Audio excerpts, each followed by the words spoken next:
All right, all right. 8:30 on a lovely Thursday evening here in Los Angeles. So after chatting with a few of my fellow co-stars that have been on my show here in the studio, on my Tales from a Hot Girl segment, there was a lot of things that were said about some of their clients, shall we say, outside of mainstream porn clients, that we couldn't obviously talk about on air. I couldn't obviously talk about on YouTube, otherwise I'd get my ass sued into oblivion. So I thought it might be fun for me to talk about one of my ex-clients, and I'm not going to name her name, obviously. One of my ex-clients from back in Australia when I used to work as a male escort. And because this is a space that is really not talked about, and no, you barely ever hear what it's like being a straight male escort. The only known reference in like pop culture history that I know of, actually, there's two. One was the reality TV show. What was it called? Gigolos? Yeah. It might have been MTV. It was some American channel did a reality TV show called Gigolos, and it was about there's a company in the US, I'm pretty sure they're based out of Vegas, called Cowboys for Angels. And a couple of my friends actually work for Cowboys for Angels, oddly enough. And they did a whole TV show called Gigolos, and it sort of followed their five main guys around for a year in Vegas, and basically just documented like the kind of clients they see, the kind of work they see, what they usually do, and then it progressively got more and more like reality TV show, like elaborate and faked and bullshit. But there were parts of it that were pretty accurate. Simply Deep, what's up, buddy? Welcome back. And it's actually funny. One of my friends out here in the US, in LA, he was one of the first ever guys to sign up as an escort for the agency Cowboys for Angels here in the US. And I probably shouldn't use the word escort because they're advertised as companions. They're advertised as companions because it's obviously like escorting is an illegal thing in the US, and the way they kind of get around it at Cowboys for Angels, as far as I'm aware, is that you're basically like the ladies are paying these guys for company, just for their time in their company, and then whatever happens between two consenting adults happens. That is not part of the monetary transaction. The part of the monetary transaction is, him taking her out to a show and to dinner and a show, or accompanying her to a wedding, or accompanying her on a ski trip, or something like that. That's what the exchange of money is based around at an agency like Cowboys for Angels. And so one of my friends, he was one of the first ever guys to get on their roster. And he had an interesting scenario where he was actually friends with a celebrity, a kind of like a minor celebrity. One of his close friends was a minor celebrity. So he couldn't really be seen. And so there was photos of those two guys together on Facebook and things. So what my buddy had to do. Let's just call him Z for the sake of argument. What my buddy Z had to do was, well, for a start, he doesn't have any social media. Like, and he's in his like 40s. He's got no. He's like, and he's lived in LA for a large chunk of his life. Lived in California most of his life. No social media, so no Instagram, no Facebook, no Twitter, nothing. He lives completely. He's like a ghost, man. You cannot find anything about this guy. I mean, and he's been working as a straight male escort in like out of LA for like, I want to say a good 8 to 10 years, something like that. He's made a lot of money, but he was one of the first clients, one of the first guys on the agency at Cowboys for Angels. And what they had to do, because Z was friends with an actual celebrity, and that actual celebrity would post photos of the two of them on his Facebook. What they did with Z was he was like, all right, blur my, like, put my profile up on the website, but blur my face. And you can, the clients can only see Z's face if they have like a specific code to enter on the website.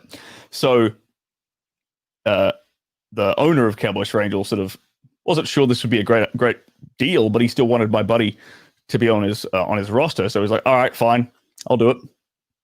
Put him up as this anonymous male escort, really. And what ended up happening was all the really, really high-end clients, aka celebrities and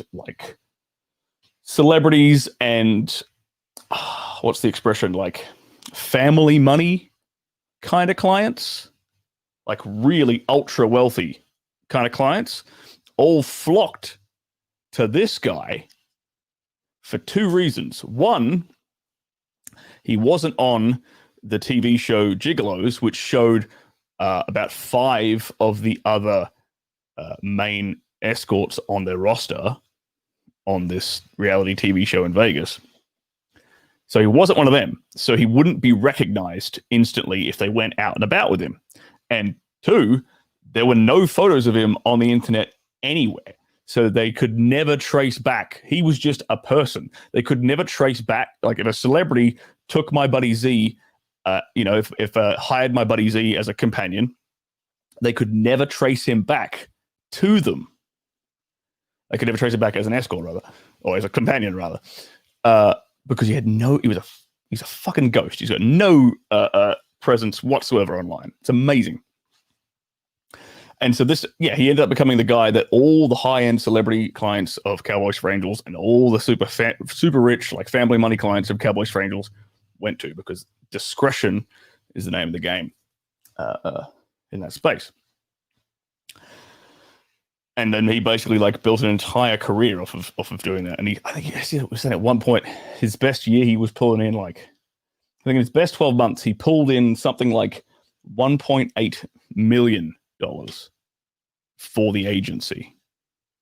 So he got the agent got a cut of that, and he got a cut of that. But he pulled in revenue like about 1.8 million for these guys. And then it was either over the course of a year or over the course of a couple of years. He was like the best earning guy for this agency, which is freaking amazing. So, Chris, watching Sterling's podcast while working out is the best addition to After a Black Coffee. Thank you very much. Thank you very much, Chris. What's up, guys? Facundo, how you doing, buddy? Mictivus, Marty, good to see you in the house. How close... Good question. How close is Deuce Bigelow, male gigolo, to reality? It's pretty far off the mark, if I'm going to be honest. From my experience, it's pretty far off the mark. Because in the movie Deuce Bigelow, right, what they do is they kind of... They make the impression that it's only... that the kind of women who employ male escorts, male companions, have some physical debility, like physical handicap or debility, or so like what are the examples in the movie? Like a girl who's like got a missing leg, a girl who's very super tall. What else? I think there's another girl who's like Oh yeah, the girl who's like really, really obese. What's the line? I think there's been a mistake. No, did you say steak? No, mistake. Some of the fucking best lines ever. But they sort of paint the picture that the only women who, or like the women who use male companions are like this, and that is not the case, in my experience, at least. And from my friend Z, obviously we've talked about this a lot. This is not his experience either. Let me give you a quick breakdown. So my clients, back when I was in Australia, most of my clients, and it's actually varied depending upon which city I was in, oddly enough. Most of my clients were either, they fit into three categories actually. One was couples who wanted a live cuckolding experience. So basically, the guy, and it's always the guy's idea. The guy would pay me to come in and bang his wife, and he would watch. Okay, so there was that. Or sometimes he'd join in and we'd like spit roast her or whatever. So there's that one. The second one was like the wealthy businesswoman who's like wealthy businesswoman, or like sort of maybe not necessarily super wealthy, but like high, like 6-figure income, white collar business lady, who is in her mid to late 30s and just wants to be pampered and be taken on a date and have some good sex because she can't find that in her current dating life with the quality of guy, with like with the attractiveness, with the quality of guy, like a high value guy that she actually wants to. Like maybe most of the dudes who are hitting on her at work in her age range or whatever aren't meeting her standards for attractiveness. So that's when they would reach out to a guy like me. And I obviously would shave before going on such a booking. And then the third type of client I actually got a lot of was other escorts, like female escorts who just wanted a night off. And they wanted to just like kind of lay there and starfish for a bit, or not even lay there and starfish, but just wanted themselves to be the focus of the sex for a night. That was actually quite frequent. So those are my three basic type of clientele that I would get on the regular. And what I actually noticed, basically cuckolds and milfs who choose career over family. Actually, I'll make a distinction. There's a distinction, at least in pornography. There's a distinction in the there's a distinction between cuckolding and hot wifing. Technically, they're both cuckolding, but the way we portray it in pornography is like cuckolding is when the dude isn't into it necessarily, and like he's kind of, or when the dude is being like humiliated, at least when the dude's being humiliated by either the guy who's known as the bull or by his missus. They might be degrading him. He's like, oh, you got a tiny cock or whatever. And then hot wifing is when the dude is into it and he likes to share his missus and she likes to sort of put on a show for him. And there's like, they're both enjoying it. So those are the way we distinguish them in pornography. Technically, they're both cuckolding. Yeah. And I wouldn't have guessed that when I first got into the industry either, Marty. I was taken by surprise, quite pleasantly, to be honest. When I started out, so there was like there still is, I'm pretty sure, a directory in Australia, an online directory for escorts where you can go and advertise, and that's where all the high-end escorts advertise. It's a website called Scarlet Blue, and so I would advertise there, and then people would see profile stuff. And because everybody knew that's where the guys and the girls back in Australia all advertised there, so everyone sort of knew where to go to look for other escorts. And so that's where I'd get booked by other escorts who wanted a fucking night off, just wanted to chill out. And these were not like, these were stunners, man. Like, these were good looking girls, like really good looking girls. It was very often like early in the morning or really, really late at night when they're like super, super horny. So what's happened is that they've been seeing clients like back to back to back to back all night, and they never got to orgasm. They've been having a ton of sex, sucking a lot of dick. They never got to orgasm, and they're like so pent up and sexually frustrated. They're like, God damn it, I just got to get myself off.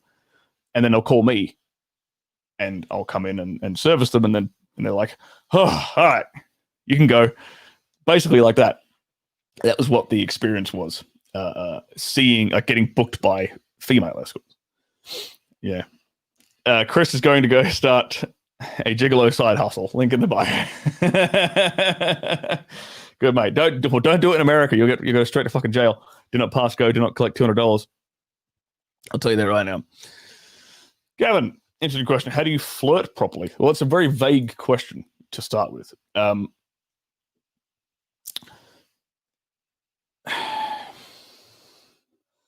A short answer would be teasing and push-pull. That's a short answer. Right? That's the basis behind most flirting is like man to woman flirting is like kind of teasing her a little bit about something, but in a fun, playful way. In a way, like imagine I mean, I guarantee surely you've seen an example in your life at some point where like a guy will say something to a chick that's kind of like that's teasing. It's not super rude. It's a little bit rude. It's like right on the fence, and then she gives him this kind of reaction. She's like, and then she smacks him like on his arm or something like that. That what you witnessed there is a perfect example of flirting, like where the guy is like sort of saying something that might like piss her off, but in a funny, playful, humorous way, like self-amusing way, so that she like to cause an emotional reaction. Or well, and it gets maybe not necessarily cause one, just because he's doing it because it's entertaining to himself. She gets an emotional reaction out of it. She's like, "This guy's an asshole, but he's an asshole that I like." Smack on the arm, like, "Ha, I hate you, but I love you at the same time." There you go. Anyway. I do have one of the best jobs in the world. Well, I don't have that job anymore. I stopped doing that when I moved out of Australia because it's because of legal ramifications. Obviously don't want to go to jail.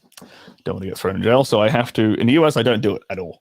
I just stick to pornography, which is weirdly illegal. It's a weird situation where it's in Australia, pornography is illegal to film technically. But prostitution is, and in America, it's the complete other way around, except for like Nevada, where if two people can bang and like you can pay, well, most of the time you're paying someone else to fuck. As long as it's on a camera, it's legal. But if you take the camera out of the room, oh, naughty, that is illegal. That's the oldest fucking profession. Actually, I'm going to dispel a myth right here. You know how they always say that like escorting or prostitution is the oldest profession in the world? That is bullshit. And I'll tell you why that's bullshit. Because who the fuck is paying the prostitute then? If prostitution is the oldest profession in the world, they weren't getting paid for it. I'll tell you what the oldest profession in the world is. It's a fucking hunter. A hunter is the oldest profession in the world. Caveman would go out and hunt, come back with meat, exchange said meat for some poontang, and then the second profession was a prostitute. All right, the first profession, well, in that case, it was probably actually his wife. But if she wasn't his wife, then she was probably a prostitute. But the first profession, the oldest profession in the world, was actually a hunter. So there you go. So dispelling that myth about prostitution being the oldest profession in the world, bollocks. It is, however, but it has, however, been around since the dawn of time. So thinking you're gonna do away with it is complete bullshit. Now, even in countries where it is punishable by death, it still happens. So, I have a belief, like as much as sort of people in like whatever you want to call it, the manosphere, red pill space, sort of like are kind of over the sluttiness of the Western world, right? The general degeneracy. There is a place in society for sluts. The problem is when the vast majority of society are acting like sluts. That's when the fabric of society starts to break down, you see a bunch of problems. That's pretty obvious, like from what we've observed in the West in recent times. But there is, I will defend tooth and nail that there is a place in society for sluts, and in particular for prostitution, because there's got to be some kind of outlet. Because most, like, people talk about, you know, how like nowadays, like 20% of the men are having 80% of the sex. To a degree, that's kind of always, but there's only been like a brief period of history where that hasn't been the case. You know, like post like monarchical societies. Like, I mean, Christ, man, even like back in the day, the Roman Catholic Pope used to have like concubines. Like, that's actually a really interesting read. If you ever read into that. What's the book? Rollo Tomasi and Rich Cooper recommend it all the time, and it's about religion and God and stuff. I've got it on my goddamn Audible. It's about religion and God and things like that. Alpha God, that's it. The psychology of religious violence and oppression. The first half of it talks about like how basically every like religious scholar or religious like what's the word they use, prophet or pope, priests, rabbis, and imams, like everyone, but like back in the day, they all just fucked around. They all, like, if they were like because that context, like if you're the pope or whatever, like you're the top dog, you're like the alpha male. They all had fucking concubines and harems, despite the fact that they were preaching like monogamy and don't fuck around. So it's kind of ironic. So back to my point, like there's a place in society for sluts, for prostitution, because with the exception of the last maybe couple of 100 years, society has pretty much always been a case where like the winners take the majority of the fruit, if you get what I'm saying. Like where winner takes all, like the top 20% are banging 80%. It's basically been like that for a very, very long time. Like, and you look at like Mayan societies, there's cases of it happening there. Obviously, in like monarchical societies, like you had harems and concubines and things. So there's always been like a chunk of the male population that couldn't get their end away, basically because they couldn't find a partner. So it's like, all right, there is a perfect slot in society for prostitution, for like dudes to sort of get that out of the system, because it's a biological need for dudes, you know. Anyway, as you know, I am also in the business, but on the not so fun side. Well, the less fun side. It's still fun, you know. Where are we at here?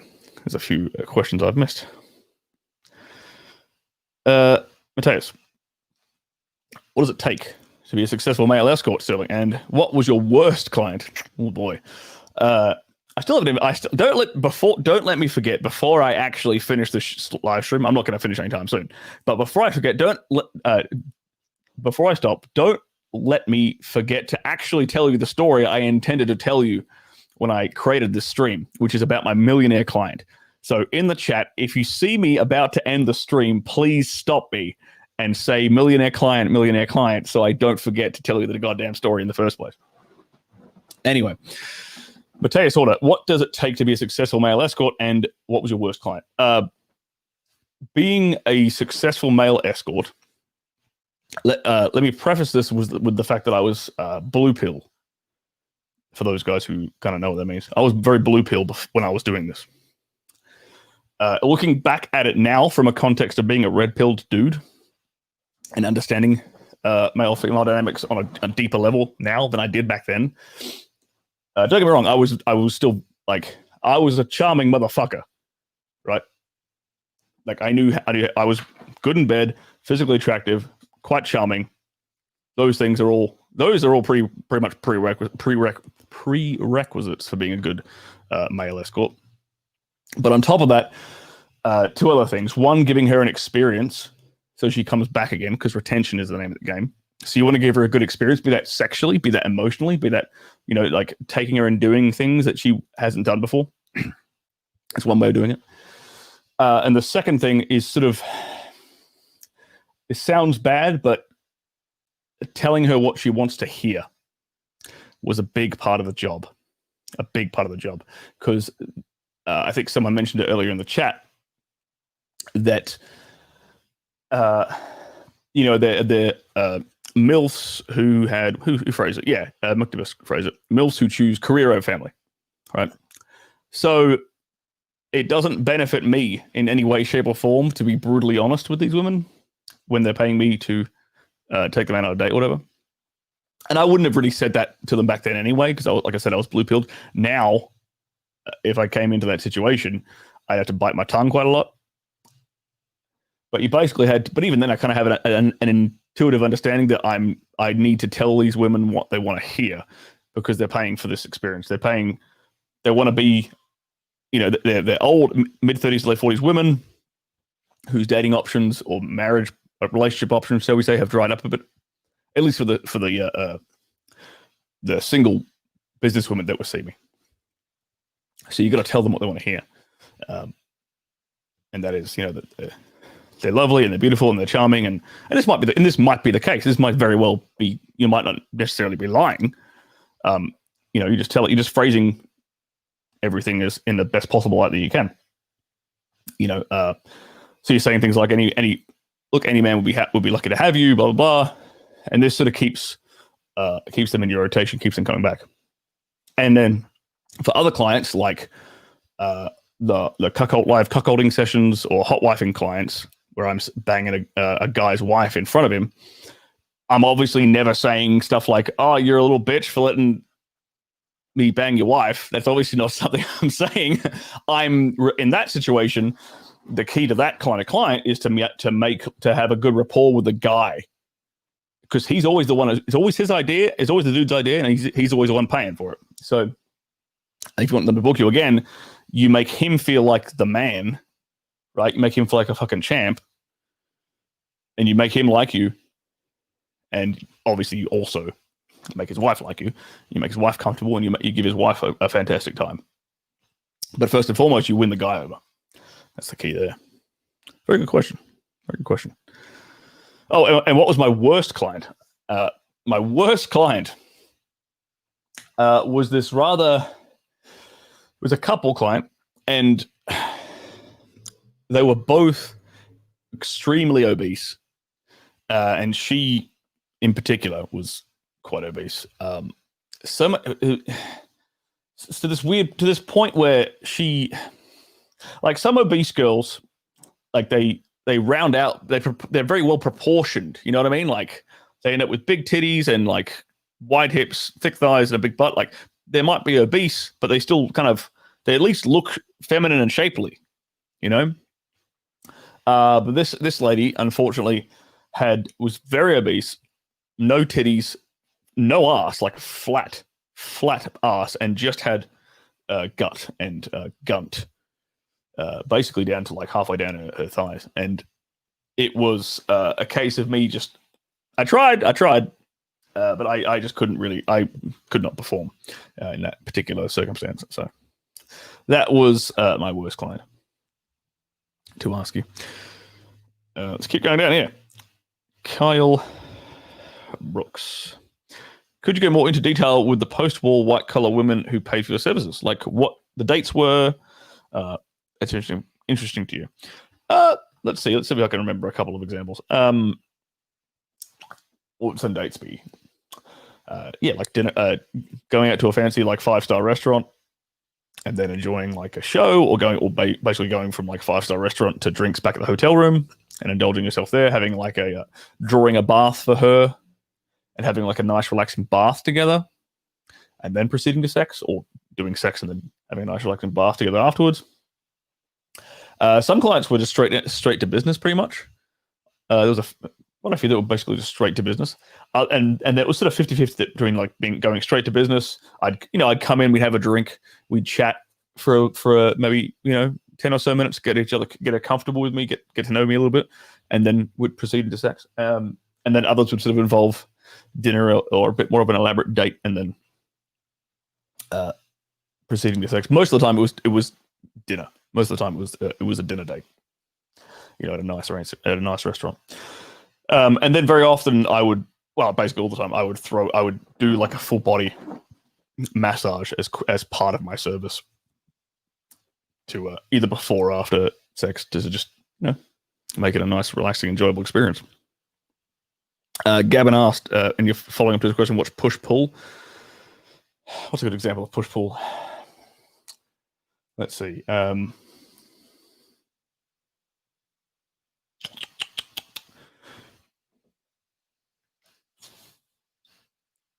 You're hot, but I don't know if I can ever date you. That's a good example of push-pull. There you go. Like you're pushing her away and pulling her in at the same time. You're saying something positive and you're saying something good about her and bad about her at the same time, right? Also, like, you're a hot dork. That's an example of push-pull. You're calling her a dork, but you're also calling her hot, right? It's pushing her in both directions. It's emotionally stimulating for chicks.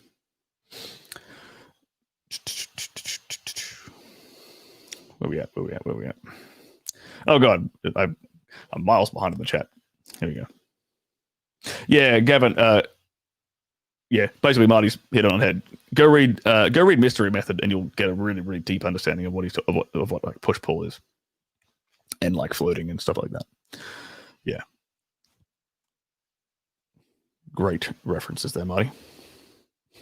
Damn right, make them great again, mate. We're heading there. I've got plans. Don't you worry. Don't you worry. You look at a lot of guys. There's a lot of guys out there right now who are basically running harem game effectively. Like, it's like Abu American, fantastic example of how to build a harem. Obviously, dudes like the Tate brothers and Joe Lambton have effectively got a harem of people of chicks in their rotation. There's a guy I know of back in Australia who I'm going to get on this show, who no one really knows about, who has, how many wives has he got? I think he's got 5 wives and 2 girlfriends currently, lives with them all in outback, like in rural New South Wales. He's ex-military. The dude is a fucking pimp. Oh, and he's a professional. He's like either ex-professional dom, like a domination submission dom. Like, the guy he knows how to tie up, like, do rope bondage and shit. The dude is a fucking pimp. And I am going to have him on the show, and that is going to be fucking eye-opening. He knows exactly how to run harem game. So I intend to learn off the guy. To the victor of the spoils, damn right. These broads consolidating prostitution. Yes, they are. Sluts are a necessary part of the sexual ecosystem. Absolutely, man. Absolutely. Same way that beta providers are, really. All right. Let's keep scrolling down here. Catching up with you guys. You guys chat a lot, and I like it. Do you make eye contact with the dude while you're banging his old lady? Absolutely fucking not. I've done it, like, okay, on set sometimes I'll do it to fuck with the PA, like the assistant or the lighting guy or the audio guy. Like, if I know my head is at a shot and if I know the camera's pointing down this way, then I might just like deliberately like stare him down, try and get his attention and stare him down to make him laugh. But I never did it with clients. I never ever did it with clients. Well, she was much worse than that. Tell that money. She was shaped much worse than the characters in Among Us. Yeah, damn right. Where we at here? Hey, what's up, John? Good to see you, mate. Welcome to the chat. How hope the rest of Wraith's talk in BLM was going good in the house. Where we at here?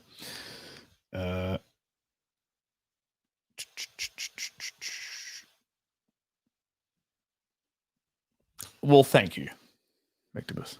A level of professionalism that few of us could ever handle. Look, I'm starting to get less. I'll be honest. I'm starting to get less and less professional these days as I. Basically, my fuse. Like, I'm quite a patient guy, but these days my fuse is getting ever so shorter and shorter and shorter, and I'm becoming rapidly less patient. Anyway, Marty, push pull is kind of a backhanded compliment. That's one way of phrasing it. Yeah, bingo. And John obviously approves that message. Oh boy. So yes, the actual story that I wanted to tell when I first came on this stream, before you all distracted me with fantastic questions. So I had this one client, my best client, back when I was working as an escort in Australia.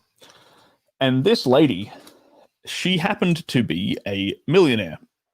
She happened like a multi-millionaire. And she was from China, as a matter of fact. And she lived in Australia while her husband lived back in China. And her husband was like, they got married. It was a case of, she didn't marry for love. She married. It was a marriage of status, like social status between their families. This guy was like he played in, I guess, what would be the equivalent of like the Philharmonic, or like an orchestra, like a top Chinese orchestra, as some kind of violinist or something. I'm not going to pretend like I know, the ins and outs of the Chinese opera scene, or orchestra scene rather. But basically, that's what he did, and they got married, not really out of love, but out of like status for their two families. So she lived in Australia, so obviously it was a sexless marriage, basically. And it was actually quite, like, the more I got to know her, so the first few times we hung out, it was just like dinner and a show a few times. And she really liked me. And she actually flew me out to Auckland, was it Auckland? She flew me out to New Zealand to go on a skiing trip with her, like a 2 or 3 day skiing trip with her. And so we went skiing together, and we went and did a lot of like physical activities around the area, and went on hikes, and I spent a lot of time. It was like winter time, obviously, so it was snowing outside, and we spent a lot of time snuggled up in like log cabins by fires and stuff. But I remember the last day I was seeing this girl, woman rather. We were going on a hike, and she was telling me about, she'd actually told me about her niece before this. So it wasn't the first time I'd heard her refer to her niece, but she had this great affection for her niece. So she had a bunch of family in Australia with her, and I'm pretty, obviously it was like her sister or her brother or something, and then she had other family back in China. But she had quite affection for her niece, and the reason was her niece never wanted a goddamn thing from her. And this woman was multi-millionaire. So she'd started some when she was younger, like she'd founded some plastic manufacturing company and had made a shitload of money in China, and basically never had to work another day in her life. Like she would, like, it was kind of funny. She would spend, while we were there on the whole, like, and I was charging a pretty good rate. She spent more on a pair of on a necklace when we were out shopping on this trip than what she was paying me for the entire trip. I saw that. I was like, God damn, mother, should have doubled my rate. But you live and you learn. But her niece never wanted anything from her. And all her niece wanted to be a chef. So she would actually, because her niece never asked her for a goddamn thing, whilst all the rest of her family members were constantly asking her for handouts, constantly asking her for money. And they were always trying to get something from her. Like every interaction she had with a family member, or even with old friends, they would always try to get something out of her. But her niece just wanted to be around her, and her niece wanted to be a chef. Her niece loved food, but she was obviously her niece's parents weren't that wealthy. So what my client used to do is she used to take her niece to the best 5-star restaurants all over Sydney. Every like 5-star Michelin restaurant she could take them to, or like our equivalent thereof. She would get her out there and get her sampling all this fantastic food because she had such a passion for it. And I heard that, I thought that's fucking lovely. I love that. But she didn't have any kids because obviously she's in this sexless marriage. And then she told me something else. Well, the last day we were on this trip in New Zealand hiking, she said she'd been in contact. She tried. I asked her, like, it must. She was, sort of confessing this sort of stuff to me. I was like, it must get pretty lonely if you can't really trust many of your family members. Like, do you have any other friends and from, say, high school, or from back in school, back in college? And she said, all of the friends that I had back in high school all think that I'm too good for them now because I'm a millionaire. They all, without her even doing anything, they all expressed that she's too good. Like, they sort of immediately attributed a personality to her that she didn't have, that she was pompous and arrogant and well-to-do just because she's stupidly wealthy. She was just, but realistically, she was just fucking lonely. Really fucking lonely. And I was like, damn, I hope that I never, I will be rich as fuck one day. Trust me. I'm on the way there. Thanks to John MLD's guidance. We're on the path. But I hope I never get to that point. You know? On the way up there, you got to cultivate strong friendships, because when you get to be excellent at things, no matter what it is, like the average person, they find it very hard to relate to you. So developing strong relationships becomes harder, I imagine. At least I've had that experience, obviously, getting into porn. So it's just one example. But yeah. Where are we going here? Chris says, I saw a retired female escort in Troy Francis' tweets. What she said was the same with Stirling's. Maybe my industry standard. Must be the industry's standard. What exactly did I say that she reiterated, Chris? This podcast was MLD's idea. So you can thank MLD for this, basically. Yes.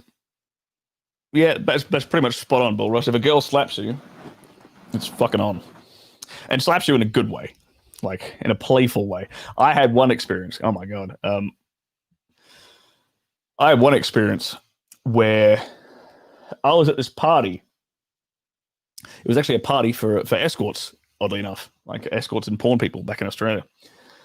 And I was making out with this girl. We were getting pretty hot and heavy and flirty. And I'll be honest, I was kind of drunk. She was kind of drunk as well. And what happened? Like, I was grabbing her. She was wearing this really thin pencil dress, like a pencil skirt dress thing, right? Like a one piece. You know, like the ones that just sort of go, but like that stops just below like the butt cheek, but it's like really tight. And we were making out, and I was like grabbing her ass and stuff. And the dress had started to slip as I was like squishing her butt. The dress had started to slip up her butt cheek and was showing off a bit of her butt cheek. And she was like, "Oh shit!" She noticed. I was like, "Oh, I think I was like, oh shit, sorry." Grabbed the side of the dress to pull the dress back down over her butt to conceal her, to make her more modest. And in doing so, I'd accidentally grabbed, like on her hips, I'd grabbed her G-string. So as I pulled down, I did pull the dress down over her ass, but I also accidentally pulled her panties off. And they came down with the dress. So kind of funny, but not intentional. And her drunk fat feminist friend across the room she saw was that happen. And then her friend like that happened, then her friend was like, oh, laughing, giggling, and like playful like tap on my chest, like, "Stop that, you." And I'm like, "Oh shit, my bad, sorry." Her fat feminist friend saw this from across the room, came blundering over and was like, "Get your hands off my friend." And I'm like, "Look, can you explain to your fat friend," I didn't call her a fat friend, but can you explain to your fat friend here that what just happened, this was an accident, like, I don't want to deal with this bullshit. And she was like, "You're a rapist, you're a sexual assaulting her, blah blah blah blah blah." And then she slapped me. And I was like, "Look, this was an accident. Don't fucking do that again." And then she slapped me again. And I'm not one to punch. I'm not going to punch a chick. All right. But I'm also not going to sit there and get slapped all fucking day. So I turned to her one more time. I said, look, don't fucking hit me again. And then sure enough, being a fat fucking feminist, she slapped me again. So I pushed her. I didn't punch her. I just went like, as in barely fucking, like with my fucking strength compared to this tiny bitch. I was like, get away. And because she was drunk, she fucking stumbles back and like lands on like a bookcase and books fucking fall on the floor or some shit. And then the whole party just stops and like it's like like, you know, like one of those fucking things from the movie where like the record scratches, the music stops playing, and everyone's like looking at me and like, oh fuck's sake, here we go. Like everyone thinks I've just assaulted this fat bitch, and I'm actually like stopping her from physically assaulting myself. Yeah, and then I basically yelled. I was like, "You get the fuck out!" Like I was proactive about it. I was like, "All right, I'm not going to have the rest of the party like yell at me. I'm going to be the one who yells first." So I pushed her off. Everyone saw it, and I was like, "All right, you get the fuck out of here!" Like obviously a bit more loud and aggressive than that. And sure enough, she fucked off. But unfortunately, the girl I was making out with followed her in tow because she was her friend. I was like, God damn it. Yeah. So that happened. Yep. Here's to being rich as fuck. Indeed, Marty. Indeed. I work with 9-figure millionaires every day. They're regular people, and I treat them as such. That's how you should treat them. That's how wealth. If there's one thing I've learned, it's like that's how wealthy or like people with celebrity status and clout actually want to be treated. They want to be treated like fucking regular people. They want you to be a friend to them, because most people are sitting there trying to kiss their ass or like put them on a fucking pedestal. They just want to be related to as a person. There you go. Here's what did Chris say? Actually, this is what the girl said under Troy Francis's tweets. She said that the high-end escort is basically fulfilling the ego and fantasy of the customer instead of just paid street sex. That's absolutely right. Yeah, most of the high-end escorts, the girls, most of the high-end female escorts, 90% of their job is talking, or more. Actually, probably more to the point is listening. They're just counselors. They're just overpriced counselors. They do have sex, but sometimes they have no sex at all.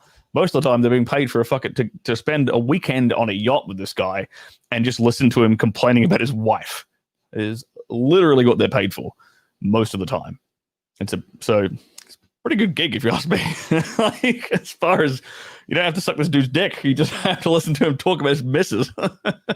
You get paid a shit. Like these girls get paid. I don't know what back in Australia. What was the going rate? These girls are getting paid like $800 an hour. Something like that. It's 800 Australian, so you do the math. Pretty fucking good. Yeah, goddamn fat Becky. They're everywhere.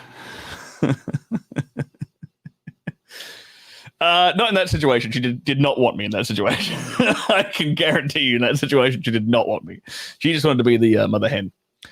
Yeah, don't mess with this Aussie. Absolutely right.